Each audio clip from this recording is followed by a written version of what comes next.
नमस्कार दोस्तों, आज हम लोग अलंकार के विषय में जानेंगे। अलंकार होता क्या है? तो अलंकार का शाब्दिक अर्थ होता है आभूषण या गहना।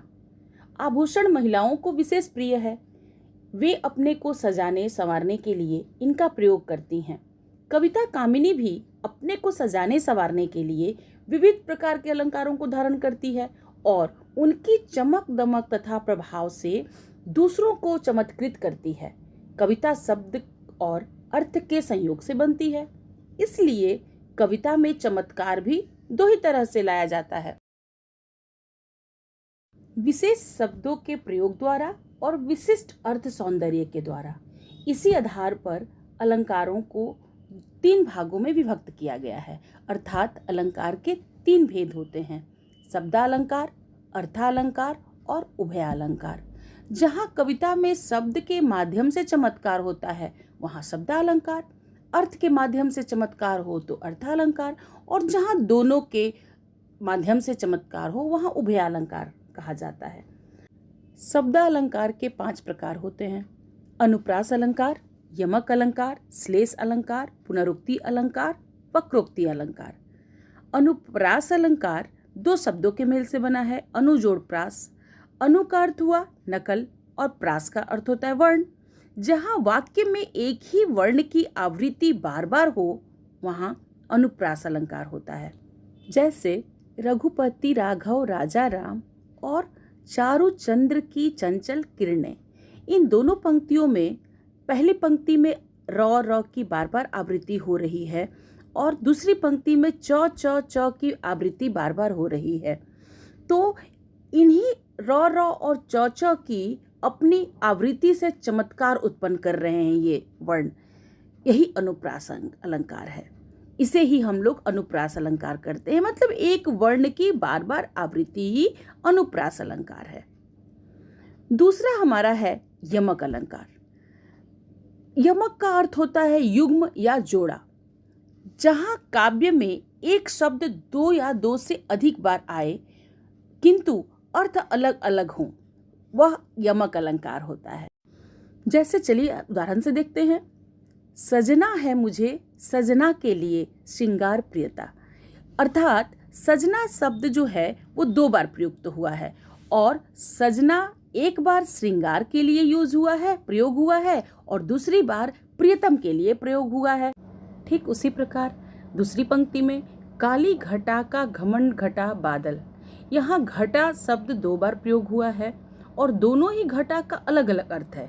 एक जगह घटा का अर्थ है बादल, यानी कि काली घटा काले बादल का घमंड कम हुआ, घमंड घटा। तो यहाँ दोनों का अर्थ अलग अलग हुआ, अतः यहाँ भी यमक अलंकार हुआ। तीसरी पंक्ति में देख सकते हैं हम लोग कि 3 बेर खाती थी वह 3 बेर खाती है, यानी कि 3 बेर।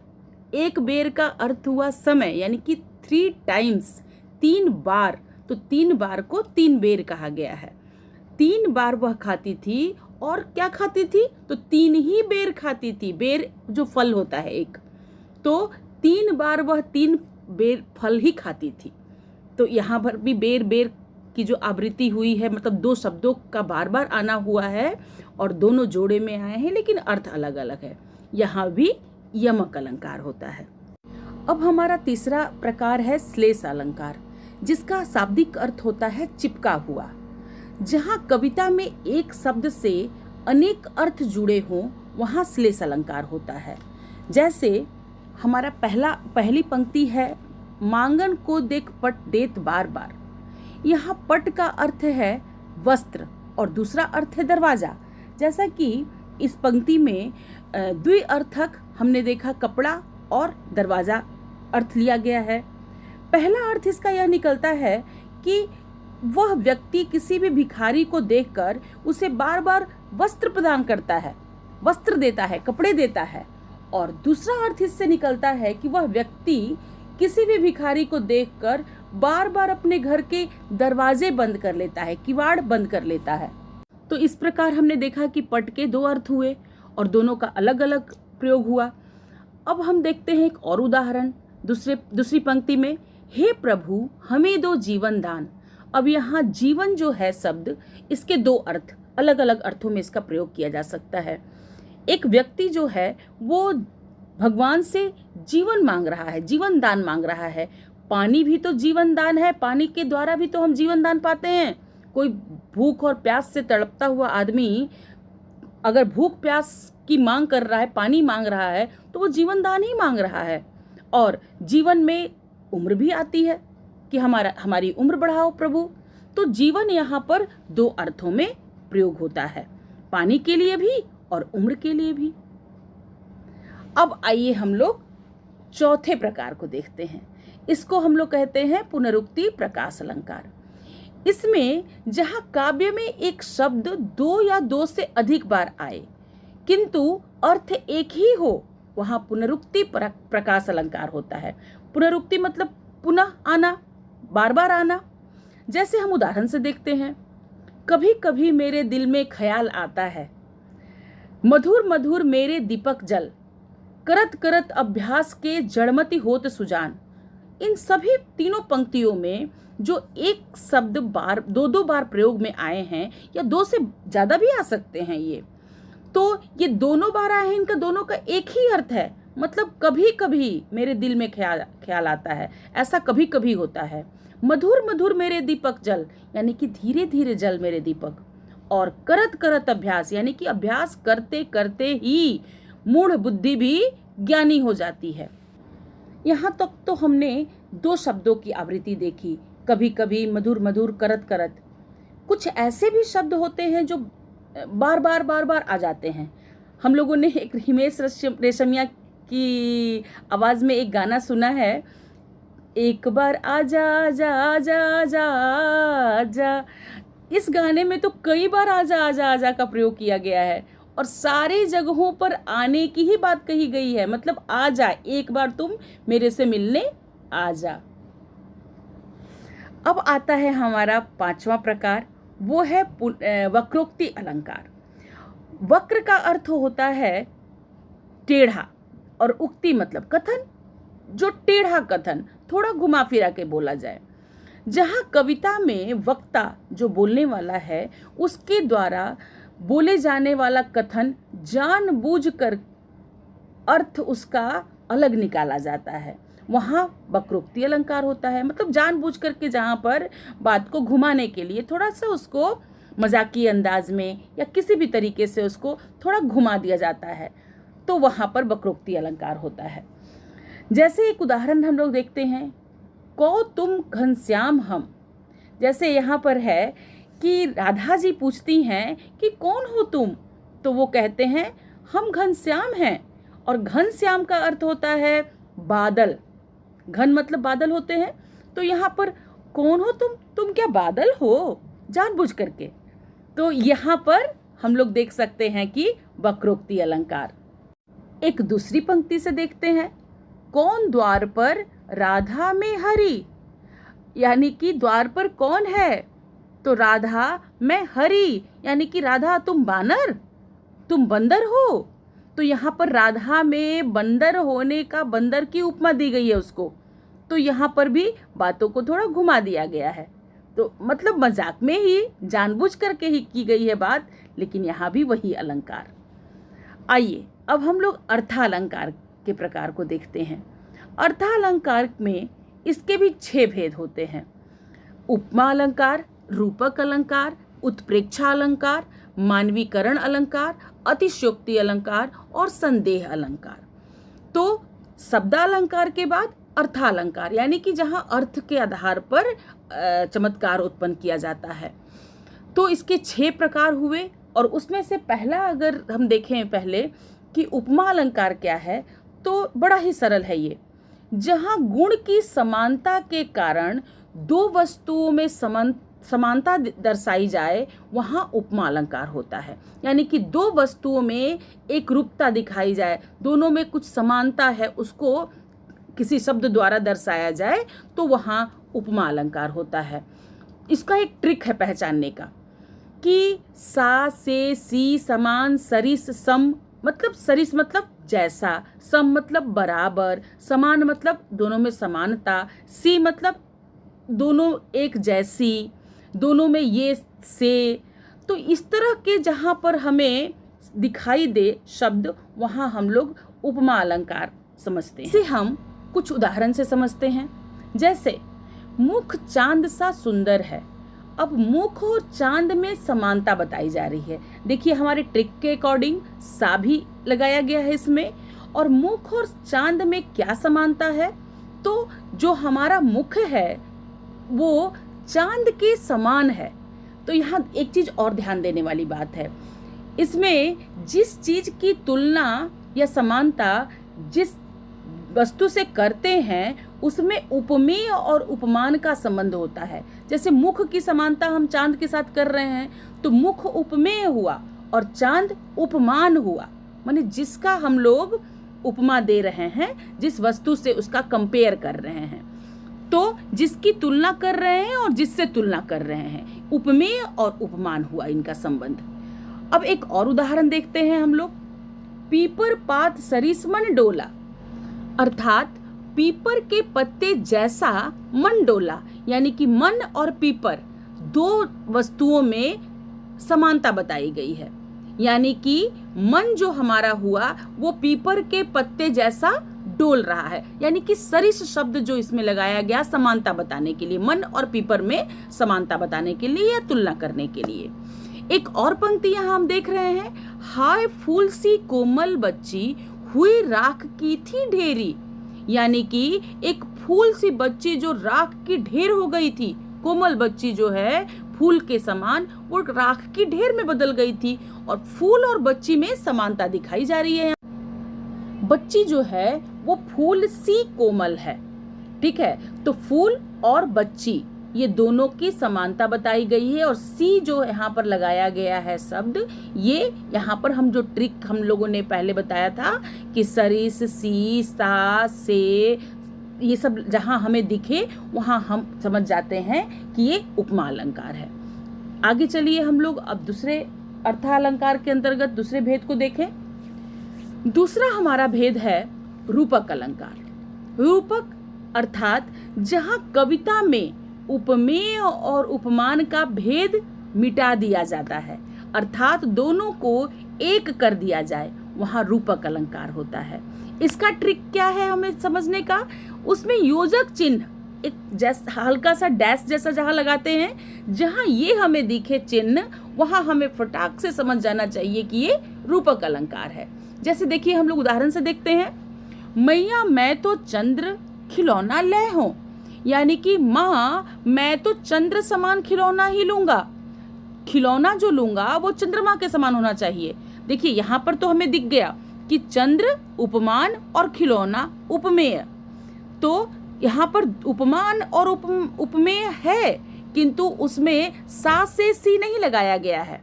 उस जो उन दोनों के बीच में जो भेद है उसको खत्म करके योजक चिन्ह द्वारा जोड़ दिया गया है। इसको पहचानने का आसान जो तरीका है, क्योंकि अक्सर यहाँ पर लोग कंफ्यूज होते हैं।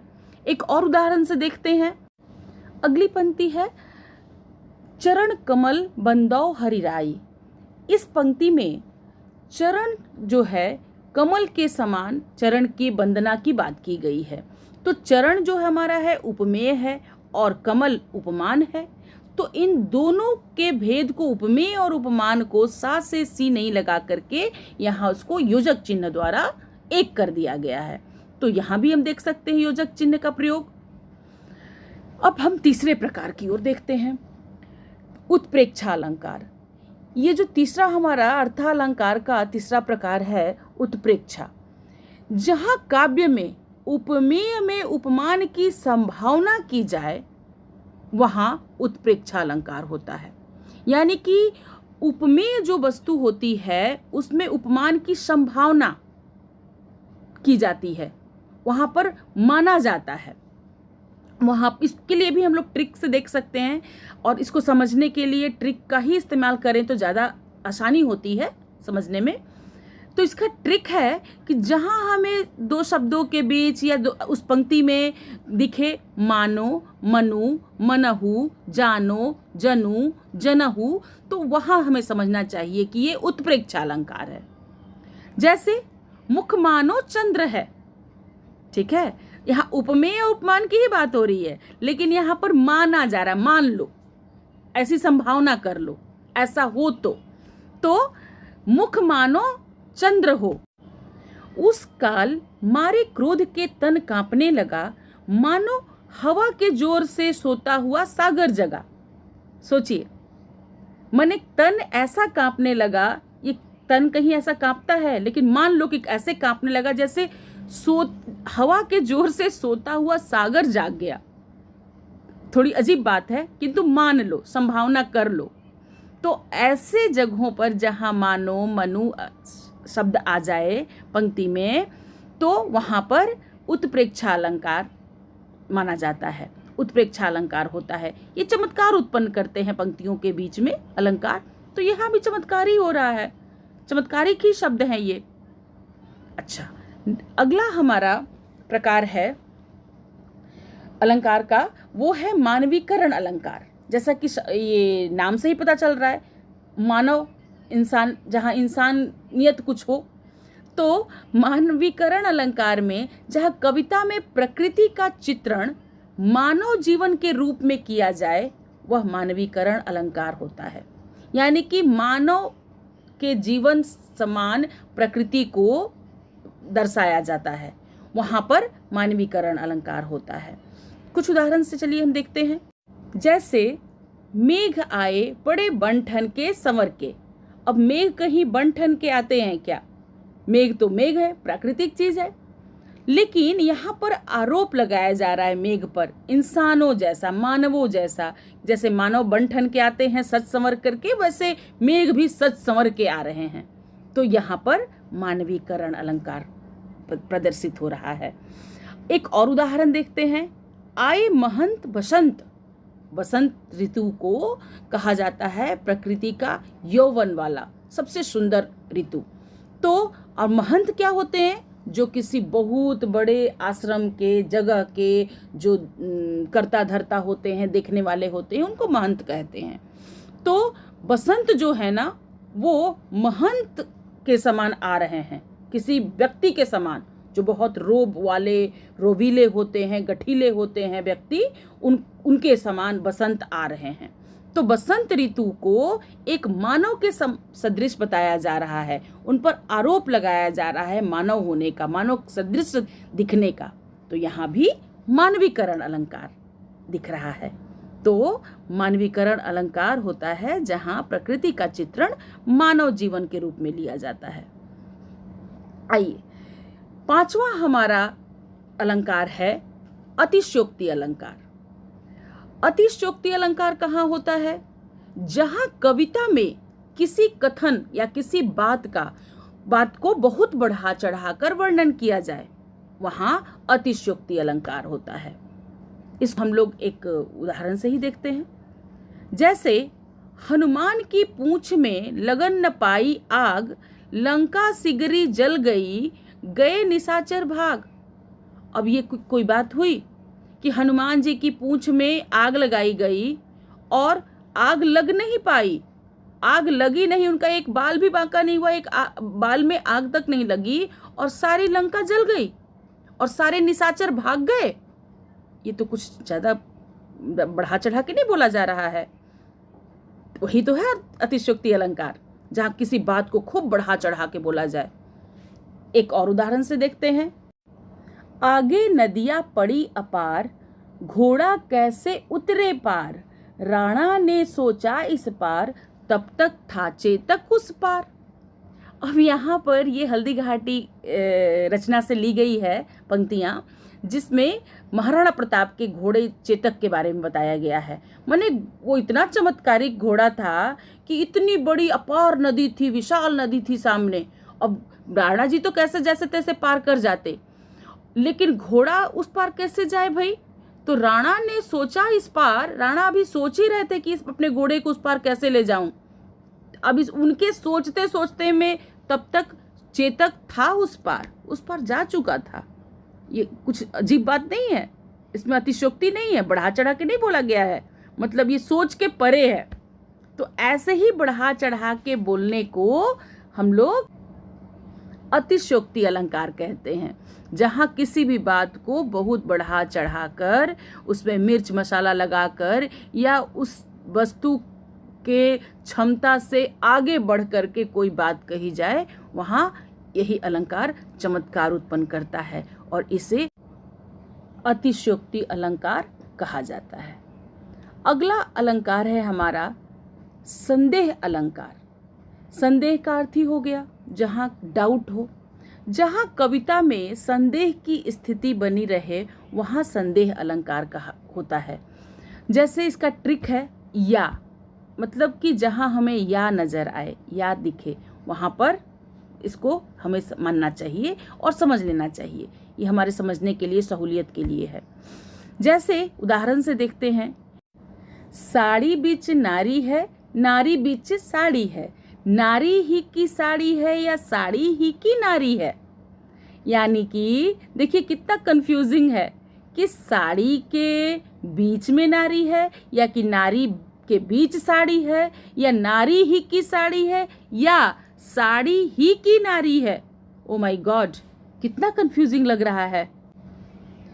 यहाँ मतलब इन पंक्तियों को पढ़ने वाला कितना कंफ्यूजन में है, संदेह भरा है कि मतलब नारी जो है इतनी दुबली पतली है कि वो साड़ी पहनी है, पता ही नहीं चल रहा है कि साड़ी के बीच में नारी को रख दिया गया है या नारी को के बीच साड़ी है या साड़ी है या नारी है, यानी कि साड़ी की ही नारी बना दी गई है। मतलब बिल्कुल साड़ी नारी में इतना कंफ्यूजन है कि ये समझे या ये समझे।